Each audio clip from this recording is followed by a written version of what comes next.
आंवला नवमी का व्रत है पावन, धन धान्य दे मिटाए भवबंधन। आंवले की पूजा से फल पाए, सुख संपत्ति संग पुण्य कमाए। हरे कृष्णा। आज कार्तिक मास के शुक्ल पक्ष की नवमी तिथि है और आज ही के दिन आंवला नवमी का पवित्र पर्व मनाया जाता है। आज ही के दिन आंवले के वृक्ष का प्राकट्य हुआ था। कार्तिक मास के शुक्ल पक्ष की नवमी तिथि से लेकर पूर्णिमा तिथि तक भगवान विष्णु आंवले के वृक्ष में निवास करते हैं, इसलिए इस दिन आंवले के वृक्ष की पूजा अर्चना की जाती है। मान्यता है कि इससे आरोग्य, सुख, शांति और अखंड सौभाग्य, संतान सुख की प्राप्ति होती है। इसे अक्षय नवमी भी कहा जाता है। कहते हैं इस दिन आंवले से कुछ खास उपाय करने से माँ लक्ष्मी अक्षय पुण्य प्रदान करती है, यानी जिसका कभी नाश नहीं होता ऐसा पुण्य फल प्रदान करती है। आंवला नवमी के दिन श्री हरि विष्णु को आंवला अवश्य अर्पित करें और फिर आंवले का दान करें।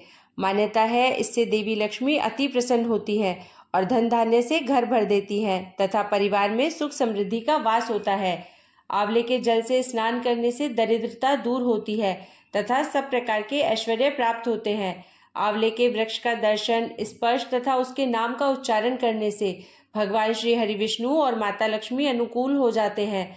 आज के दिन आंवले के वृक्ष के नीचे भोजन करना अति उत्तम माना गया है तथा आज के दिन आंवले का सेवन अवश्य करना चाहिए। आंवला नवमी का महत्व इसी बात से समझा जा सकता है क्योंकि इसी दिन द्वापर युग का प्रारंभ हुआ था, जिसमें स्वयं भगवान श्री कृष्ण ने जन्म लिया था। आंवला नवमी के दिन ही भगवान श्री कृष्ण ने वृंदावन गोकुल की गलियों को छोड़कर मथुरा प्रस्थान किया था। संतान और पारिवारिक सुखों की प्राप्ति के लिए रखा जाता है यह व्रत। इस दिन भगवान श्री कृष्ण ने अपनी बाल लीलाओं का त्याग करके कर्तव्य के पथ पर पहला कदम रखा था। इसी दिन से वृंदावन की परिक्रमा भी प्रारंभ होती है। आंवला नवमी का व्रत संतान और पारिवारिक सुखों की प्राप्ति के लिए किया जाता है। यह व्रत यदि पति पत्नी साथ में रखे तो उन्हें इसका दोगुना शुभ फल प्राप्त होता है। आंवला नवमी के दिन स्नान आदि करके किसी आंवला वृक्ष के समीप जाएं, उसके आसपास साफ सफाई करके आंवला वृक्ष की जड़ में शुद्ध जल अर्पित करें, फिर उसकी जड़ में कच्चा दूध डालें। पूजन सामग्रियों से वृक्ष की पूजा करें और उसके तने पर कच्चा सूत या मौली 8 परिक्रमा करते हुए लपेटें। कुछ जगह पर 108 परिक्रमा भी की जाती है। इसके बाद परिवार की सुख समृद्धि की कामना करके वृक्ष के नीचे ही बैठकर परिवार मित्रों सहित भोजन किया जाता है। आंवले को वेद पुराणों में अत्यंत उपयोगी और पूजनीय कहा गया है। आंवले का संबंध कनकधारा स्रोत से भी है। तो आज मैं आपको सुना रही हूँ आंवला नवमी की कथाएं। इन कथाओं को सुनने से अनंत फलों की प्राप्ति होती है, साथ ही साथ भगवान श्री लक्ष्मी नारायण जी की असीम कृपा प्राप्त होती है। तो आप लोग बड़ी ही श्रद्धा और प्रसन्न चित्त मन से इन कथाओं को पूरा अवश्य सुनिएगा। अब आइए श्रवण करते हैं आंवला नवमी की पहली कथा। लेकिन उससे पहले आपसे एक अनुरोध है कि अगर आपको वीडियो पसंद आए तो वीडियो को लाइक करें और चैनल को सब्सक्राइब जरूर करें। तो चलिए आरंभ करते हैं आंवला नवमी की कथाएं। एक राज्य में आंवलिया नाम का एक राजा था। राजा ने यह निश्चय कर रखा था कि वह अपनी प्रजा में रोजाना 1.25 मन आंवले का दान किया करेगा, उसके बाद ही वह भोजन ग्रहण करेगा।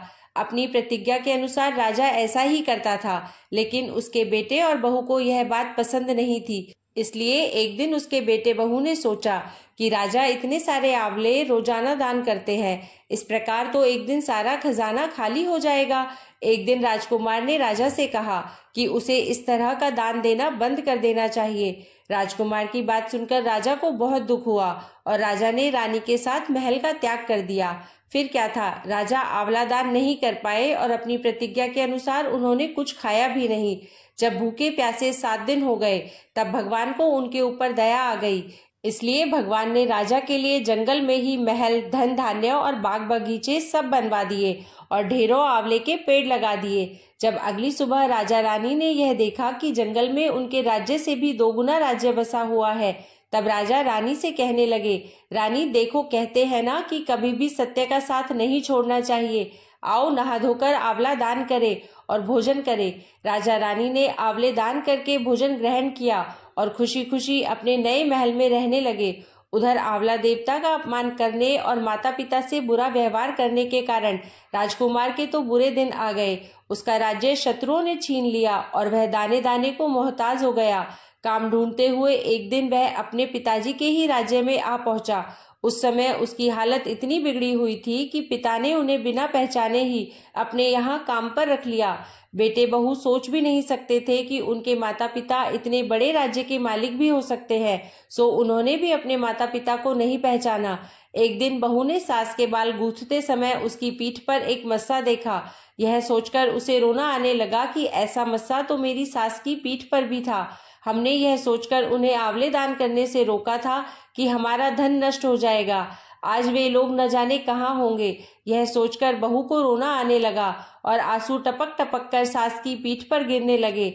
रानी ने तुरंत पलटकर देखा और पूछा कि तू रो क्यों रही है। उसने बताया कि आपकी पीठ पर जैसा मस्सा है वैसा ही मस्सा मेरी सास की पीठ पर भी था। हमने उन्हें आंवले दान करने से रोक दिया था, इसलिए वे नाराज होकर घर छोड़कर कहीं चले गए। तब रानी ने उन्हें पहचान लिया, सारा हाल पूछा और अपना हाल भी बताया। अपने बेटे बहू को समझाया कि दान करने से धन कम नहीं होता बल्कि बढ़ता है। तब बेटे बहू भी अब सुख से राजा रानी के साथ रहने लगे और आंवले का दान करने लगे। आइए अब आंवला नवमी की दूसरी कथा सुनते हैं। एक बार माता लक्ष्मी जी धरती पर घूमने के लिए आई।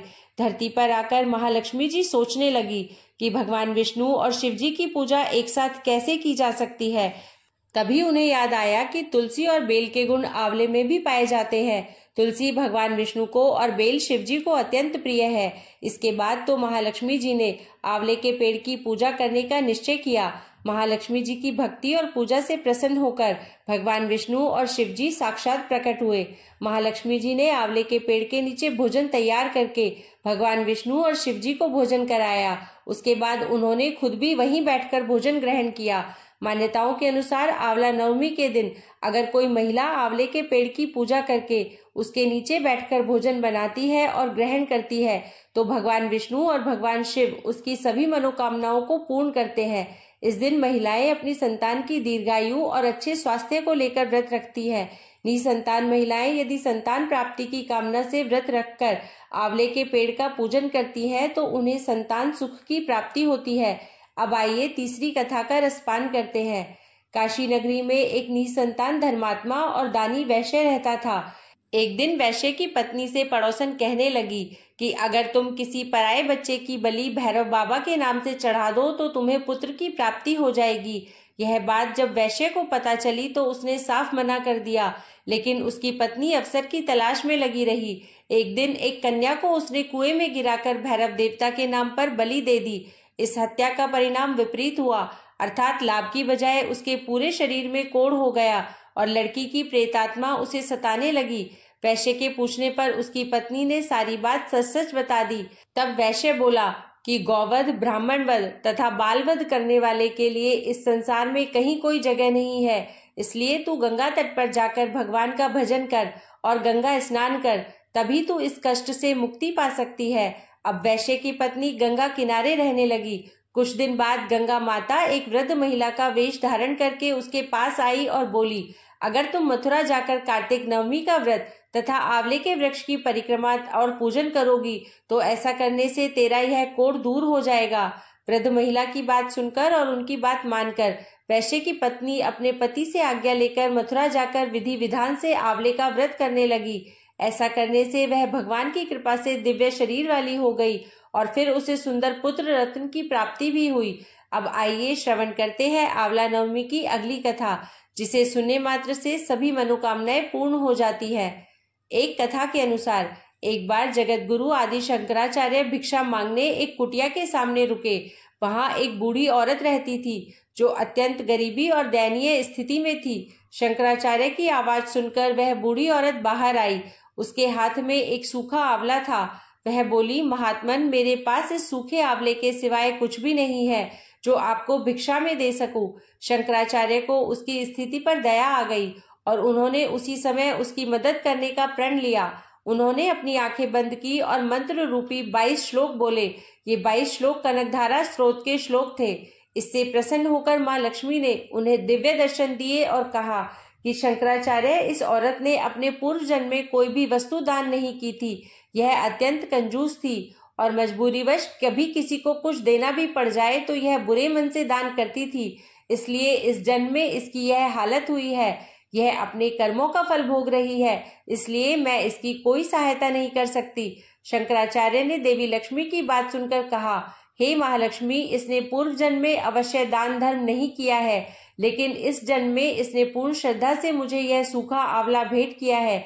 इसके घर में कुछ नहीं होते हुए भी इसने यह मुझे सौंप दिया। इस समय इसके पास यही सबसे बड़ी पूंजी है। क्या इतना भेंट करना पर्याप्त नहीं है? शंकराचार्य की इस बात से देवी लक्ष्मी प्रसन्न हुई और उसी समय उन्होंने गरीब महिला की कुटिया में स्वर्ण के आंवलों की वर्षा कर दी। बोलिए लक्ष्मी माता की जय। अब आइए श्रवण करते हैं आंवला नवमी की अगली कथा। एक बार भगवान विष्णु कई हजार वर्षों तक घोर युद्ध करने के पश्चात थक गए और फिर अपने वैकुंठ धाम में आकर समाधि लगाकर अपने धनुष के सहारे सो गए। उसी समय देवताओं के यज्ञ करने की योजना चल रही थी, सो वे सभी भगवान विष्णु से मिलने ब्रह्मा जी और शिव जी सहित वैकुंठ आए। वहां उन्होंने देखा कि भगवान तो गहन निद्रा में लीन है, सोए हुए को नहीं जगाना चाहिए, यह सोचकर वह सभी खड़े हो गए। किंतु बहुत देर के बाद भी भगवान विष्णु जब निद्रा से नहीं जागे, तब उन्होंने सोच विचार कर भगवान विष्णु को जगाने का निर्णय किया। तब ब्रह्मा जी ने कीड़ा उत्पन्न किया और उसे भगवान विष्णु को जगाने के लिए कहा। यह काम करने से भविष्य का भाग मिलेगा, यही सोचकर उस कीड़े ने धनुष की रस्सी काट डाली। धनुष की रस्सी कटते ही एक भयानक शब्द हुआ और चारों ओर अंधेरा छा गया। कुछ समय के बाद जब धीरे धीरे अंधेरा कम हुआ तो देवताओं ने देखा कि भगवान विष्णु का सिर उनके शरीर पर नहीं है। तब तो देवता अत्यंत चिंतित और भयभीत हो गए। देवताओं को चिंतामग्न देखकर ब्रह्मा जी ने कहा कि देवताओं, चिंता ना करो, संसार में जो कुछ भी होता है कुछ न कुछ कारण से ही होता है और यहाँ पर बिना कारण अर्थात अकारण कोई कार्य नहीं होता। हम सभी देवी पराशक्ति की आराधना करेंगे और अवश्य ही वे इस समस्या का समाधान करेंगी। ऐसा कहकर ब्रह्मा जी ने सभी वेदों को देवी की स्तुति करने का आदेश दिया। जब वेदों ने देवी की स्तुति की तो देवी अत्यंत प्रसन्न हुई और फिर एक आकाशवाणी हुई। आकाशवाणी ने कहा, देवताओं, मैं वेदों की स्तुति से अत्यंत प्रसन्न हूँ। आप लोगों को चिंता करने की कोई आवश्यकता नहीं है। भगवान विष्णु का जो सिर कटा है इसके दो कारण हैं। पहला तो इन्हें एक बार लक्ष्मी जी ने कह दिया था कि आप बिना सिर के हो जाओ, क्योंकि लक्ष्मी जी को देखकर भगवान विष्णु हंस रहे थे।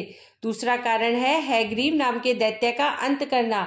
हैग्रीव नाम का एक दैत्य है, इसने अन्न जल सब कुछ त्याग कर 1000 वर्षों तक मेरी तपस्या की थी। उस समय इस दैत्य ने अपनी सारी इंद्रियों को अपने वश में कर लिया था और केवल मेरे नाम का जाप करता था। इसने मेरे तामसी रूप के दर्शन पाने के लिए ऐसी घोर तपस्या की। तब मैं पराशक्ति ही अपने तामसी रूप से इस दैत्य के सामने प्रकट हुई थी। देवी को अपने सामने प्रकट हुआ देखकर यह दैत्य अत्यंत प्रसन्न हुआ और उठकर खड़ा हो गया। वह मेरे उस रूप की तब मैंने उसे मनवांछित वर मांगने के लिए कहा। तब उसने कहा, हे देवी, मैं अमर होना चाहता हूँ। उसकी बातें सुनकर मेरी उस तामसी शक्ति ने कहा कि दैत्यराज, संसार में सभी की मृत्यु होनी है और यही संसार का नियम है। मैं इस नियम को भंग नहीं कर सकती, इसलिए तुम सोच समझकर कोई और वरदान मांगो। और फिर उसके बाद उस दैत्य ने वर मांगा कि मेरी मृत्यु केवल भगवान हैग्रीव के द्वारा ही हो। तब मैंने ही उसे ऐसी मनवांछित मृत्यु प्राप्त करने का वरदान दे दिया था। उसी समय वह दैत्य अपने बल के घमंड में आकर ब्राह्मणों, देवताओं और साधु जनों को पीड़ित कर रहा है और सभी को इस दैत्य के आतंक से मुक्त कराने के लिए भगवान विष्णु का बिना सिर होना आवश्यक है। इसलिए आज इनका सिर कट गया है। ब्रह्मा जी, आप एक घोड़े का सिर काटकर श्री विष्णु जी के शरीर पर लगा दीजिए, इससे उनका हैग्रीव अवतार होगा और वे उस हैग्रीव दैत्य का अंत कर देंगे। इतना कहकर देवी अंतर्ध्यान हो गई। इसके बाद देवी के आदेश अनुसार ब्रह्मा जी ने अपनी तलवार से घोड़े का सिर काटकर उसे भगवान विष्णु के शरीर पर लगा दिया और उसी क्षण भगवान विष्णु उठकर खड़े हो गए। इस तरह भगवान विष्णु का हैग्रीव अवतार हुआ और तब हैग्रीव स्वरूप भगवान विष्णु और हैग्रीव नाम के उस दैत्य में भयंकर युद्ध छिड़ गया। उसे मारना इतना आसान नहीं था। तब भगवान विष्णु ने बहुत लंबे समय तक उसके साथ युद्ध किया। बाद में देवी जगदम्बा के वरदान के अनुसार भगवान हैग्रीव, बोलिए देवी जगदम्बा की जय, भगवान विष्णु की जय। अब आइए सुनते हैं आंवला नवमी की एक और कथा। आंवला नवमी के दिन एक सेठ ब्राह्मणों को आंवले के पेड़ के नीचे बैठाकर भोजन कराया करते थे, साथ ही उन्हें सोना भी दान किया करते थे। यह देखकर सेठ के पुत्रों को बिल्कुल भी अच्छा नहीं लगता था और वह अपने पिता से बहुत झगड़ा किया करते थे। रोज रोज के लड़ाई झगड़ों से तंग आकर वह सेठ दूसरे गांव में रहने चला गया। जीवन बिताने के लिए उसने वहां एक दुकान लगाई। उसी दुकान के आगे सेठ ने एक आंवले का पेड़ भी लगाया। कृपा कुछ ऐसी हुई कि उसकी दुकान खूब चलने लगी। यहाँ भी उसने अपना नियम नहीं छोड़ा। वह आंवला नवमी का व्रत पूजन करता था और ब्राह्मणों को भोजन कराकर दान देता था। वहीं दूसरी ओर सेठ के पुत्रों का व्यापार ठप हो गया। उनके बेटों को समझ आने लगा कि वो अपने पिता के भाग्य से ही खाते थे। तब अपनी गलती समझकर वे अपने पिता के पास गए और अपनी गलती की माफी मांगने लगे। फिर पिता के कहे अनुसार उन्होंने भी आंवले के पेड़ की पूजा करनी शुरू कर दी और दान भी करने लगे। तो यह थी आज की कथाएं। अगर आपको वीडियो अच्छी लगी हो तो वीडियो को लाइक जरूर कीजिएगा और चैनल को सब्सक्राइब जरूर करें।